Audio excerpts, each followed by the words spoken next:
तो इस बात की जानकारी नहीं है कि कहीं शिफ्ट करने की कोई योजना है क्या, लेकिन गौ माता को किसी भी प्रकार की दिक्कत ना हो, इस प्रकार के प्रयास हमारे नायब सिंह जी के नेतृत्व की सरकार की है।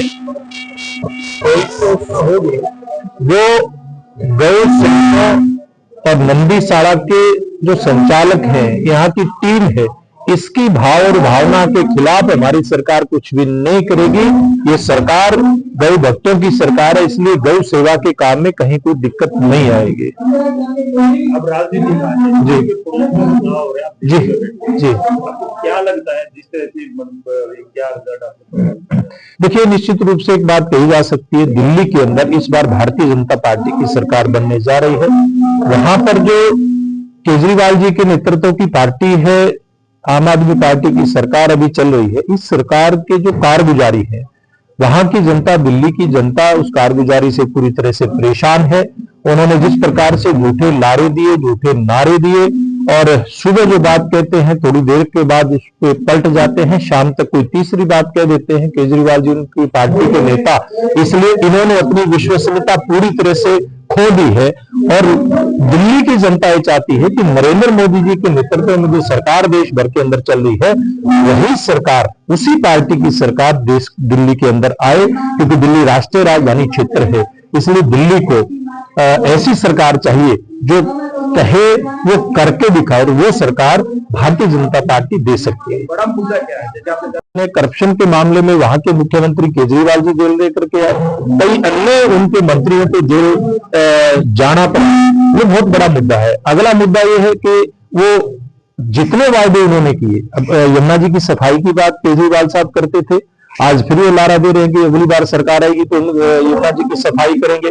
दिल्ली की सड़कें अगर अंदरूनी आप सड़कों पे देखोगे, आज इतनी बुरी तरह से टूटी हुई दिल्ली की सड़कें हैं। दिल्ली में प्रदूषण का मामला आप देख रहे हैं कि दिल्ली के नागरिक को कितने गंदे उसके अंदर वातावरण के अंदर रहने को मजबूर है। आज दिल्ली में सफाई की व्यवस्था किस प्रकार से चरमराई हुई है, ये किसी से छुपा नहीं है।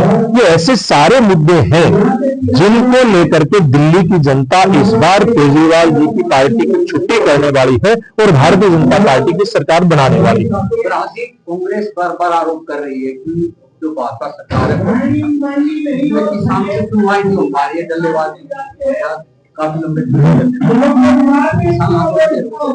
क्या कुछ लगता है वाकई भाजपा? देखिए, डल्लेवाल जी की जो हालत है बड़ी आज चिंताजनक हालत है हम सब किसानों के लिए, और ये किसान हितैषी सरकार है। इसलिए बार बार हमारे केंद्रीय मंत्री, हमारी पंजाब की इकाई, ये सब लोग डल्लेवाल जी और उनकी पूरी टीम से आग्रह भी करते हैं कि आपको अनशन छोड़ना चाहिए और बातचीत के आधार पर इन मुद्दों का समाधान पहले भी हुआ है और भविष्य में भी होगा। और जहां तक कांग्रेस पार्टी के नेताओं की टिप्पणी की बात है, मैं एक बात कहना चाहूंगा, कांग्रेस पार्टी की सरकार जब देश के अंदर थी, डॉक्टर स्वामीनाथन आयोग की रिपोर्ट के विश्लेषण के लिए, उसके अध्ययन के लिए, उसको लागू करने के लिए तत्कालीन मुख्यमंत्री हरियाणा भूपेंद्र सिंह हुड्डा के नेतृत्व में एक समिति बनी थी। उसने किस प्रकार की रिपोर्ट दी थी? क्या स्वामीनाथन की आयोग की रिपोर्ट के आधार पर लागत के अंदर 50% लाभ जोड़ करके उनकी सरकार ने दिया था क्या? ये देश की जनता जानती है, हरियाणा की जनता जानती है। इसलिए हरियाणा की जनता ने, देश की जनता ने तीसरी बार लगातार भारतीय जनता पार्टी की सरकार देश में भी बनाई, प्रदेश में भी बनाई, तो नरेंद्र मोदी जी के नेतृत्व में सुनिश्चित हुआ कि लागत के अंदर 50% लाभ जोड़ करके किसानों को उसका फसल का दाम मिले। और हरियाणा के अंदर हमारे मुख्यमंत्री नायब सिंह जी ने इस बात को सुनिश्चित किया कि हरियाणा की सभी 24 फसलें एमएसपी के ऊपर खरीदी जाए। इससे बड़ा किसानों का हित कोई पार्टी की सरकार नहीं कर सकती। मैं पंजाब के मुख्यमंत्री से आपके माध्यम से ये अपील करता हूं कि आप भी किसान को देते हैं, आप भी संघर्ष करके यहां तक आए हैं। जो व्यवस्था हरियाणा सरकार ने की है, नायब सिंह जी हमारे मुख्यमंत्री ने की है फसलों की खरीद की, अगर आप भी पंजाब के अंदर ये व्यवस्था करोगे तो निश्चित रूप से किसानों के लिए हितकारी होगा। देखिए, हम डिफरेंस नहीं देखते, हम समानता देखते हैं। डिफरेंस देखने की जरूरत नहीं है, समानता देखिए कि किस प्रकार से माननीय मनोहर लाल जी के नेतृत्व में हरियाणा करप्शन फ्री हरियाणा हुआ, किस प्रकार से हरियाणा के अंदर बेरोजगार नौजवान को मेरिट के आधार पर रोजगार मिला, किस प्रकार से हरियाणा प्रदेश में पूर्व मुख्यमंत्री के नेतृत्व में सबका साथ सबका विकास समान रोजगार की नीति को लागू किया, वही काम अब नायब सिंह जी कर रहे हैं।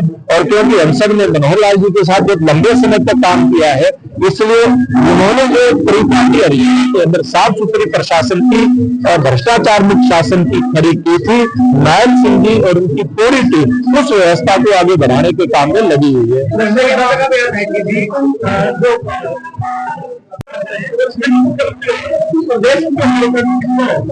देखिए, अगर इनकी बात को सही मान लो जो विपक्षी कह रहे हैं या हिना साहब कह रहे हैं, तो हरियाणा के अंदर तीसरी बार सरकार को बनाता है। मनोहर लाल जी ने व्यवस्था परिवर्तन करने का काम किया, अब उसको नायब सिंह जी आगे बढ़ा रहे हैं, तो विपक्ष के लोग अनर्गल बयानबाजी जो कर रहे हैं उसका जवाब जनता ने दे दिया है। जी, हरियाणा जो या देश का कोई भी हिस्सा है ऐसा किसी भी रूप नहीं है।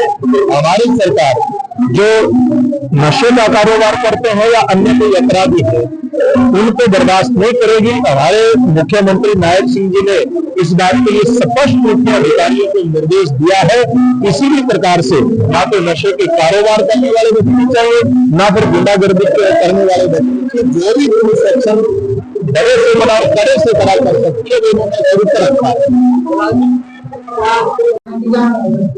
देखिए, जहां तक नगर निगम के चुनाव की बात है, भारतीय जनता पार्टी हमेशा से अपने पार्टी का चुनाव चिन्ह कमल का फूल उसके ऊपर लड़ती आई है। और नगर पालिका परिषदों के चुनाव जो है या पंचायती राज के चुनाव है, ये हमारी स्थानीय इकाइयां तय करती हैं, जिला इकाई तय करती है कि किस नगर पालिका या नगर परिषद के चुनाव को हमने अपने पार्टी के सिंबल पर लड़ना है। लेकिन निगम के चुनाव पार्टी अपने पार्टी के सिंबल पर लड़ती है। भविष्य में अगर कोई इसमें कोई बात हुई तो वो फिर पार्टी बैठ करके उस बात का निर्णय करेगी। खाली नहीं कर देखिए, वो तो जो नियम है, नियम के आधार पर सब लोगों को चलना ही पड़ेगा। लेकिन ये दुर्भाग्य की बात है कि आज जो पूर्व की सरकार ने LOP थे यानी कि लीडर ऑफ अपोजिशन थे, आज किसी इस प्रकार के पद पर नहीं है। और कांग्रेस पार्टी की इससे बड़ी नालायकी नहीं हो सकती कि हरियाणा प्रदेश में इतना समय सरकार के गठन के बाद बीत गया कि अपना आज भी वो लीडर ऑफ अपोजिशन घोषित नहीं कर पाए हैं, जिसके कारण से चर्चाएं शुरू हुई कि लीडर ऑफ अपोजिशन को पूर्व के थे उनको अपनी कोठी खाली करनी चाहिए। इस प्रकार की चर्चाएं आ गई है। लीडरलेस पार्टी कह सकते हैं इसको 100%। ठीक है साहब।